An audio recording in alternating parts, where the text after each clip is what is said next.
Saga Ghost to Campus. Oke. Jadi ini dia penampilan presentasi dari kelompok pertama para bapak Dewan Juri adalah kelompok dari On Fire Team dengan judulnya menggali potensi bercocok tanam di Indonesia dengan memasarkan tanaman mini. Dan yang akan presentasi adalah Gilang Iqbal Tamir. Dipersilahkan.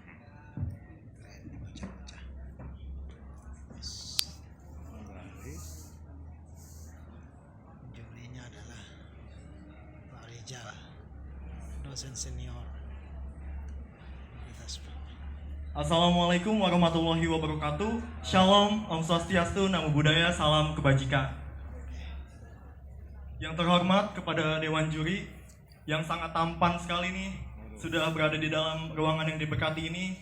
Yang terhormat kepada para panitia yang sangat luar biasa yang sudah membuat acara ini. Jujur kami para mahasiswa menunggu-nunggu sekali acara seperti ini, karena event seperti ini kita jadikan sebagai tempat aspirasi kita, lalu juga sebagai ajang promosi untuk usaha-usaha kalian teman-teman semua mungkin. Keren. Jadi sebelumnya izin memperkenalkan diri, nama saya Gilang Iqbal Tamir, saya berperan sebagai pembicara dari On Fire Team. Di sini saya tidak sendiri, saya bersama dengan 3 rekan hebat lainnya yang sangat luar biasa dan penuh dengan ide-ide gagasan. Ada Cynthia Ardinari, lalu Muhammad Fajri Isnaini, dan Muhammad Yayat Hidayat. Bagus sih presentasinya. Bagus presentasinya. Judul proposal kami adalah menggali potensi bercocok tanam di Indonesia dengan memasarkan tanaman mini agar generasi muda turut peduli lingkungan dan memulai hobi bercocok tanam untuk ketahanan pangan di Indonesia menghadapi pemulihan pasca pandemi. Kenapa kita memilih pembahasan kali ini? Karena pada saat era pandemi, kami semua sama-sama merasa kesulitan untuk keluar rumah, kesulitan untuk mendapatkan ketahanan pangan. Karena kami berempat lalu berdiskusi untuk membuat satu proyek, yaitu kita berusaha untuk bercocok tanam sendiri. Lalu berkali-kali berhasil, muncullah ide gagasan untuk usaha dan bisnis. Bisnis usaha kita adalah memelihara dan menjual tanaman mini untuk ditaruh di dalam ruangan atau indoor. Nah, pasti bapak-bapak Dewan Juri dan teman-teman terbenak di pikiran kalian, kalau kayak gitu kan ribet ya, nggak ada waktu buat kita para mahasiswa buat ngurus-ngurusin tanaman ini. Tenang teman-teman, sebelum kami terjun ke usaha ini, kami sudah riset terlebih dahulu. Kita memilih 5 tanaman yang kita bilang bandel. Kenapa kita bilang bandel? Nanti ada di next selanjutnya. Kita memilih 5 jenis tanaman. Yang pertama ada Pagoda Mini, yang kedua Sansevieria, yang ketiga Spider Plant, yang keempat ada bunga lili dan kaktus. Nah, next. Kenapa memilih tanaman tersebut? 1. Jenis tanaman yang mudah dipelihara. Nah ini, kita berempat biasa bilang kalau 5 tanaman ini itu bandel. Kenapa bandel? Karena dengan sedikit air, sedikit sinar matahari, tapi mudah berkembang biak. Kita berkembang biak dengan cara di-stack dan tunasnya. Yang kedua, tanaman mini sangat bagus untuk menghasilkan oksigen, menawarkan racun di udara dan membuat udara bersih. Riset di Jepang itu mengatakan bahwa hasil fotosintesis yang dihasilkan oleh tanaman itu sangat berguna untuk kelangsungan makhluk hidup. Ya, contohnya seperti kita ini manusia. Next. Nah, keunggulan produk kami. Sebenarnya apa sih yang membedakan keunggulan produk kami dengan usaha-usaha lainnya? Yang pertama, menjadikan kaum milenial sebagai target usaha kami.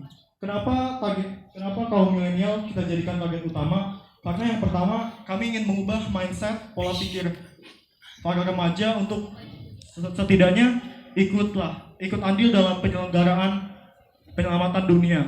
Jadi kita punya satu campaign, yaitu ingin mengubah yang biasanya teman-teman itu mengasih souvenir, menambah limbah plastik seperti itu, jadi kita ubah memberikan souvenir dengan tanaman hidup. Kenapa seperti itu? Karena ini lebih bermakna teman-teman. Ketika kita lebih sabar untuk ini kan, ketika tumbuh ada rasa kesenangan tersendiri. Selain itu kita tidak hanya menjual tanaman, tetapi tujuan kami mengedukasi agar orang mulai bercocok tanam. Nah, mengedukasi seperti apa sih? Dengan cara apa sih? Kita menggunakan media sosial sebagai alat utama kami. Kaum milenial ini on gadget 24 jam teman-teman. Jadi mungkin sosial media itu yang menjadi cara kami untuk mengedukasi. Dengan cara apa? Kita mengedukasi 3R reuse and recycle, lalu pengelolaan sampah dan peduli lingkungan. Lalu juga ada bagaimana kami memasarkan produk kami. Yang pertama ada online by sosial media. Kita punya akun Instagram dengan username plan_for_life124. Di sini kami tidak hanya memasarkan produk kami, tapi kita juga menyebarkan praktik baik, percakapan bagaimana bercocok tanam dengan mudah, gerakan 3R, reuse, recycle, and reduce, dan gerakan peduli lingkungan lainnya. Lalu kita juga menyediakan stand bazar offline, yaitu secara langsung pada acara bazar atau wisuda kampus, agar menjadi budaya untuk memberikan hadiah tanaman asli yang menghasilkan oksigen, bukan bunga plastik yang tidak ramah lingkungan.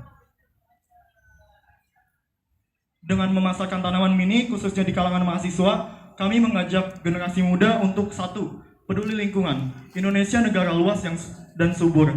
Semoga dengan memasarkan tanaman di sekitar kampus, anak-anak muda menyadari bahwa bercocok tanam itu mudah dan mereka mulai belajar merawat tanaman dengan baik. Yang kedua, ketahanan pangan. Mengubah kebiasaan mahasiswa untuk mulai mencintai tanaman dan mau hobi bercocok tanam, agar Indonesia memiliki ketahanan pangan dan mandiri, tidak tergantung pada harga pasar maupun barang impor. Yang kita ketahui teman-teman, usia petani di Indonesia itu rata-rata menengah ke lansia. Jadi ini yang mengkhawatirkan Indonesia ke era selanjutnya. Yang ketiga, bisnis yang diminati. Semoga generasi muda mau menekuni profesi petani sebagai wirausaha yang menjanjikan, yang bukan hanya menghidupi diri sendiri, masyarakat sekitar, namun juga bisa ekspor ke mancanegara. Di sini ada satu kutipan, "Once in your life you need a doctor, a lawyer, a policeman, and a preacher, but every day, 3 times a day, you need a farmer." Jadi di dalam hidup itu kita memang membutuhkan dokter, membutuhkan pengacara, membutuhkan polisi, dan membutuhkan pengkhotbah. Tapi tanpa kalian sadari, kita membutuhkan petani di 3 kali sehari. Ini juga ada satu kutipan oleh senior kami, bangkitkan kesadaran generasi muda untuk menekuni bidang pertanian. Karena Indonesia punya tanah yang luas dan subur. Jika negara lain mampu mengekspor, apalagi negara Indonesia yang beriklim tropis, kuncinya adalah kemauan dan pantang menyerah. Ini adalah contoh tanaman yang sudah kami kembang biakan, dan kami ada sedikit video tentang bagaimana cara bercocok tanam. 3 menit lagi.